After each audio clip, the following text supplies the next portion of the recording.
الحمد لله الذي أبدع الأفلاك والأرضين، والصلاة والسلام على من انخذ عنده رؤوس الوزراء والسلاطين. أما بعد، فأعوذ بالله من الشيطان الرجيم. بسم الله الرحمن الرحيم. إنا أنزلناه قرآنا عربيا لعلكم تعقلون. صدق الله العظيم. أولا أحييكم بتحية الإسلام الخالدة. السلام عليكم ورحمة الله وبركاته. سلاما لو بلع إلى السماء لكان الشمس المنيرة، ولو نزل على الأرض لكساها سندسا وحريرا، ولو ألقي في الماء الأجاج لجعله ماء عذبا فراتا وسلسبيلا. أيها الإخوان الأعزاء، إن من المعلوم بأن العربية أفصح اللغات وأوسعها لثلاث، لأني عربي والقرآن عربي ولغة أهل الجنة عربي، فتحدثوا بالعربية ولو أتاكم المنية. فإذا كانت العربية متصفة بهذه الصفات فانفقوا بها وجددوا لها النيات، واستعملوها في الكلام والقصيدات ولو عاتبكم بها الوشاة.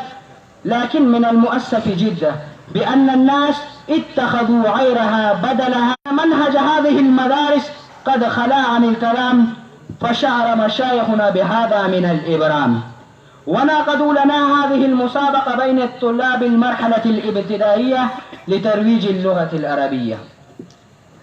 وبعد كلمات الابتدائية أريد أن نبدأ ببرنامجنا.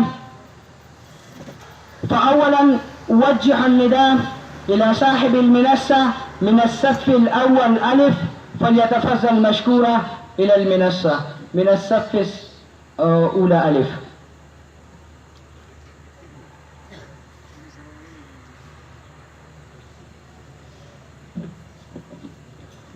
بسم الله الرحمن الرحيم. الحمد لله وكفى، والصلاة والسلام على عباده الذين اصطفى. أما بعد، فأيها الطلبة الكرام، من المناسب أن نبدأ الآن برنامج الصف الأول. فأولا أوجه النداء إلى الإخوة عبد الخالق وأصدقائه أن يتفضلوا نحو المنصة ويقدموا الأنشودة.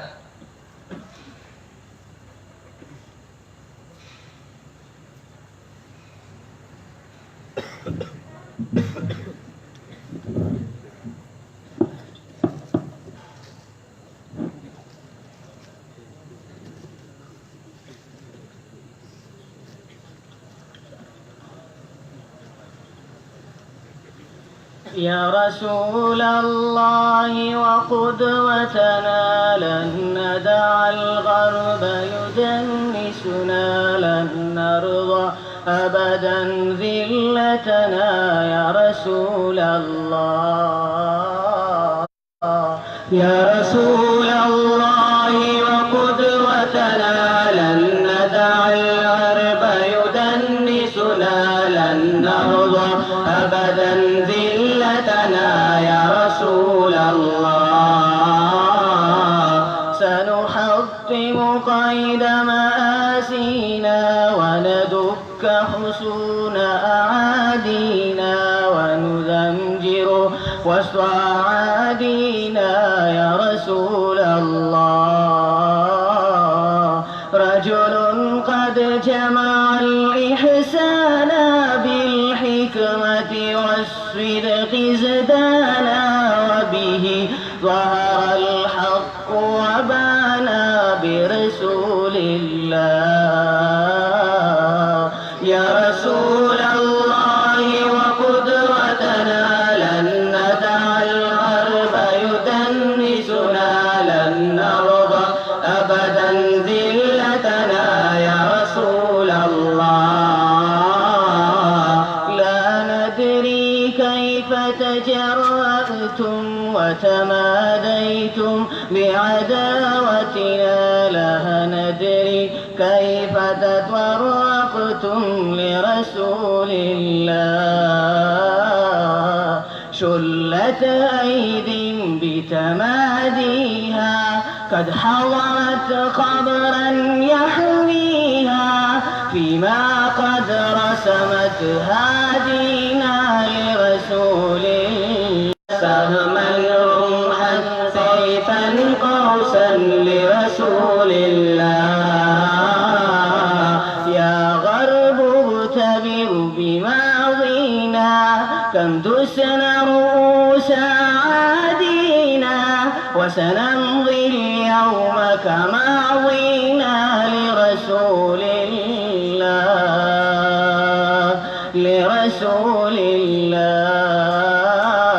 لن يبقى الإسلام سجينا يا رسول الله يا رسول الله يا رسول الله وقدوتنا لن ندع الغرب يدنسنا لن نرضى. يا معشر الطلبة، إن كل طالب يحمل في قلبه أحلاما مباركة وآمالا صالحة للتطور والتقدم نحو الأمام، فإنه لا بد لكل طالب أن تكون أهدافه بعيدة المدى عميقة المسقى، ولا بد أن يتعب نفسه في سبيل طلب العلم كي يستطيع أن يوجه مشاكل العصر الراهن. لذا أوجه النداء إلى الأخ سفير الله أن يلقي الأضواء على طلب العلم وطلبه في العصر الحاضر، فليتفضل نحو المنصة مشكورا.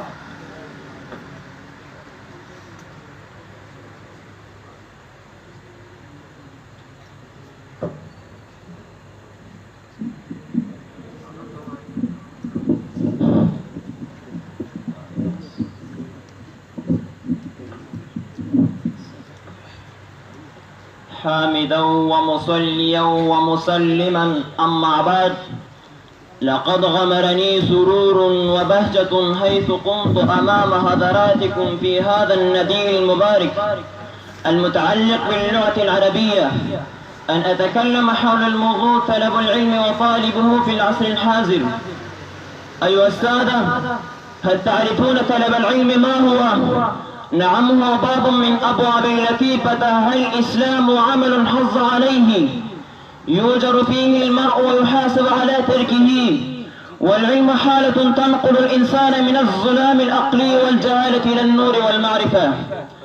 قال الشاعر: ولولا العلم ما سعدت نفوس، ولولا العلم ما سعدت نفوس، ولا عرف الحلال من الحرام، فبالعلم النجاة من المخازي، وبالجهل المذلة والدهام. هو الهادي الدليل إلى المعادي، ومصباح يضيء به الظلام. إخواني الأعزة، إن الله عز وجل حظ على طلب العلم في القرآن الكريم، وعلى رأسها علوم الدين، فقال: فلولا نفر من كل فرقة منهم طائفة يتفقه في الدين. ووعد أولو العلم درجات عالية، حيث قال: يرفع الله الذين آمنوا منكم والذين أوتوا العلم درجات. وحث عليه رسول الله صلى الله عليه وسلم حيث قال: فضل العالم على العابد كفضلي على أدنى رجل من أصحابي. يا معشر الشباب، إن العلم قبس من نور الله، وقد خلق الله النور كاشفا مبصرا واللاذع الحرارة والقوة، وجعل العلم مثله وظاهر للخير فظاهر للشر، يولد في النفوس حرارة وفي الرؤوس شهامة. قال الإمام الشافعي رحمه الله: ليس بعد الفرائض أفضل من طلب العلم، فهو نور يهتدي به الحائر. ومن القصص في هذا الباب أن عبد الله بن المبارك رحمه الله سئل مرة عن أحناف الناس، فقيل له: من الناس؟ قال: العلماء. قيل: فمن الملوك؟ قال: الزهاد. قيل: فمن السفلة؟ قال: الذين يكونون الدنيا بالدين. لكن من المؤسف جدا أن اليوم الحاضر صار طالبا كسلانا، خلا من الأدب والاعتماد على أساتذته، تعقب الأشياء الغير المقصودة وتصدى الأمور الغير المهمة، يضيع أوقات فيا أيها المخاطب اسمع من حميم قلبك وألق السمع شهيدا أن أكابرا وزعماءنا ما كانوا كذلك. فكأن الشيخ أشرف لي الثاني رحمه الله سئل مرة وقيل له كتبت كتبا كثيرة أوصيك بتقوى الله والاعتماد على أساتذتك والمحافظة على أوقاتك. وبالأبيات الآتية قال الشاعر واطلب العلم ولا تكسل فما واطلب العلم ولا تكسل فما أبعد الخيرات عن أهل الكسل. لا تقل قد ذهبت أربابه لا تقل قد ذهبت أربابه كل من صار على الدرب وسل. في ازدياد العلم إبعام العلا في ازدياد العلم إبعام العلا وجمال العلم إصلاح العمل. وآخر دعوانا أن الحمد لله رب العالمين وما علينا إلا البلاغ.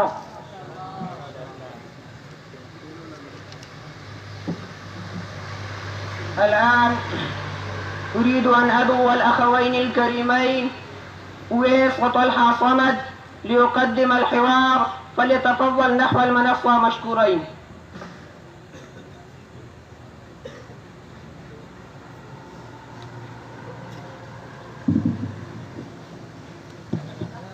نص من المشكورين.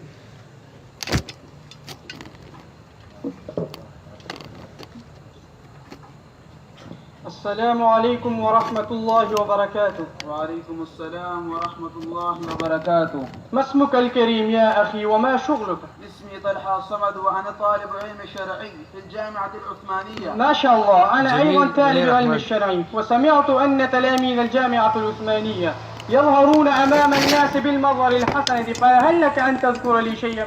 فهل لك أن تذكر لي تبرة من آداب التلميذ؟ لكل فرحة وسرور يا أخي، وهذا من أهم أمور التلميذ. هيا فابدأ يا أخي واذكر لي شيئا منها. يجب للتلميذ الصالح أن يكون متصفا باحترام الآباء والمعلمين، لأنهم يتعبون في تربيته ويسعدون بنجاحه ويبذلون جهدا في تعليمه. أحسنت يا أخي، لأجل هذا قال تبارك وتعالى وبالوالدين إحسانا. وقال الشاعر قم للمعلم وفه التبجيلا قم للمعلم وفه التبجيلا كاد المعلم أن يكون رسولا. لا يكفي هذا يا أخي، بل يجب للطالب أن يعامل زملائه معاملة حسنة بحيث لا يكون قاسيا عليهم. أسعدتني بلقائك، هات المزيد. من أوصاف التلميذ ألا يشتم أحدا ولا يسخر من ذوي الآحاد ولا يحتقر ذوي الحاجات. تكلمت بأحسن الكلام يا أخي، لأجل هذا قال تبارك وتعالى يا أيها الذين آمنوا لا يسخر قوم من قوم. التلميذ الصالح له آداب عديدة غيرها منها أن يلقي السلام على من يلقاهم وأن يرد التحية. قال تبارك وتعالى وإذا حييتم بتحية فحيوا بأحسن منها أو ردوها. أظن أن التلميذ صالحا لا يكشف سر أصدقائه ولا يبعث عن سيئاتهم. ظنك يوافق يا أخي، وهناك آداب أخرى ينبغي للطالب أن يكون متصفا بها. بارك الله في عمرك بها وأنفعنا بعلمك. جزاك الله أحسن الجزاء. مع السلامة. إلى اللقاء.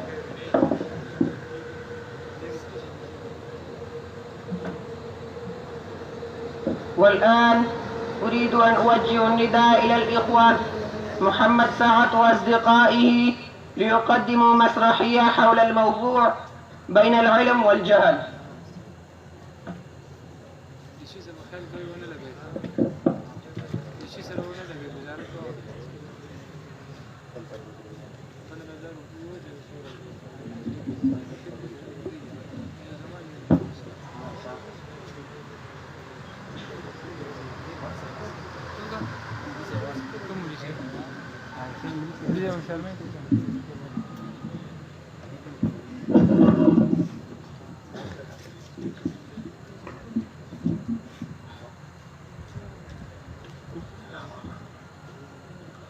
واجبات كثيرة تنتظرني، أذهب لألعب أم أذهب لأقرأ أم أذهب كي أشاهد الرسوم المتحركة؟ هل أقرأ أم لا أقرأ؟ أقرأ أم لا أقرأ؟ اقرأ كي تصير مفهما. لا تقرأ ولا تضيع وقتك فكل المكان ظلام. يا ابني اقرأ لتصنع من الموت الحياة. لا تقرأ فسوف تتأول الحياة إلى الممات والنور إلى الظلام. لم تقرأ. اقرأ للمستقبل، اقرأ كي تكون مجتمعا، كي تصنع حضارة. نم ولا تقرأ. ماذا أفعل؟ أقرأ أم لا أقرأ؟ أقرأ أم لا أقرأ؟ خذوها سريعا، لا بد من القارئة قبل فوات الأوان. لا أمل بشفائه، خذوها إلى المقبرة مباشرة واكتب على قبره بقايا التلميذ. هناك أمل في شفائه، ما زال قلبه ينبض. عجلوا في الطبيب، لا بد أن تفتح باب المدرسة التلميذة. قلبه على وشك أن يتوقف، لا بد أن نفهم. لن تمت ما زال بخير. هناك أمل في شفائه. لا أمل في شفائه. هناك أمل في شفائه. لا أمل في شفائه. هناك أمل في شفائه. لا أمل في شفائه. ما زلت أحب الحياة وأرفض اليأس. خذوا بيدي لنشرع معا حضارة العلم.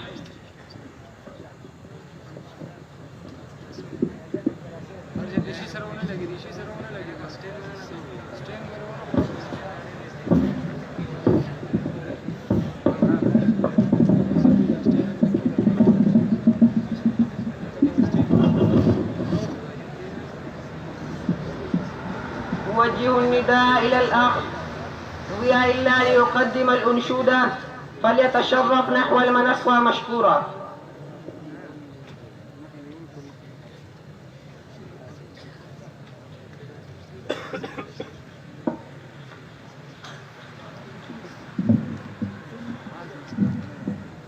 قم للمعلم تبجيلا وقف أدبا، إن المعلم تاج يعتلي فينا. أستاذنا إننا نهدي المديح لكم، فيض الينابيع والتوجيه تسقينا.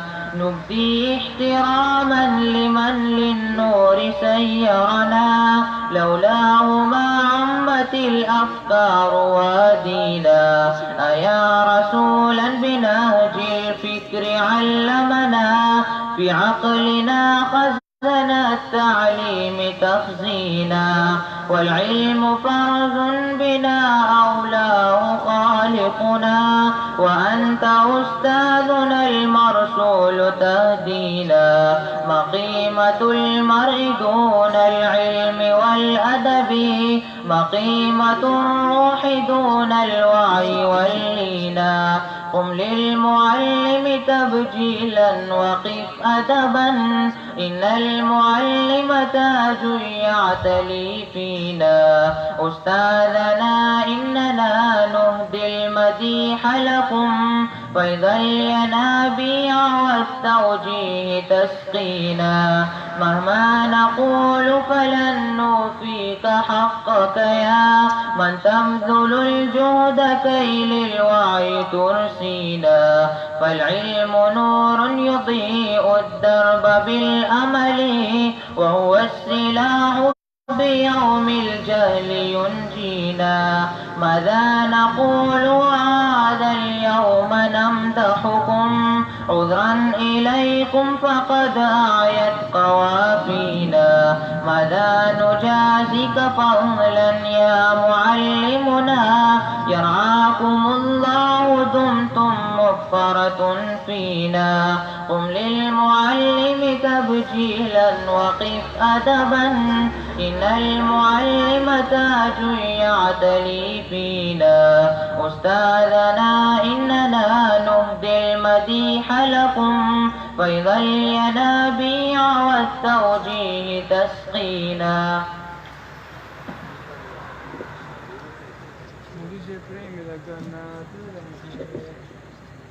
ما شاء الله، هذا كان أخانا ويا الله قدم الأنشود أمام حضراتكم، فجزاه الله أحسن الجزاء.